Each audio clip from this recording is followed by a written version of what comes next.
చీరాల ప్రాంతంలో తుఫాన్ ప్రభావంతో ఆందోళనలో ఉన్న తీర ప్రాంత ప్రజలకు పోలీసులు అండగా నిలిచారు. డీఎస్పీ మహమ్మద్ మొయిన్ ఆదేశాల మేరకు రూరల్ సీఐ శేషగిరిరావు పర్యవేక్షణలో వేటపాలెం ఎస్ఐ జనార్దన్ కటారివారిపాలెం గ్రామంలో ఎస్టీ కాలనీలో తుఫాను కారణంగా జలమయమైన ప్రాంతంలో చిక్కుకున్న పలు కుటుంబాలను పరామర్శించి సురక్షిత ప్రాంతాలకు తరలించారు. వారికి ఆహారం, బియ్యం, నిత్యావసర సరుకులు పంపిణీ చేశారు.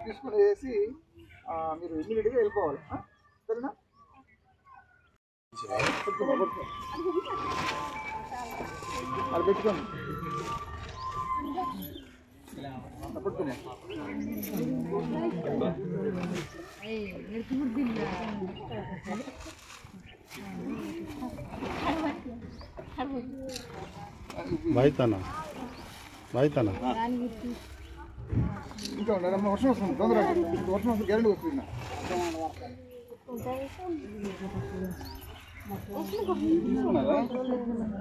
ఇక్కడే ఉండి ఉండండి,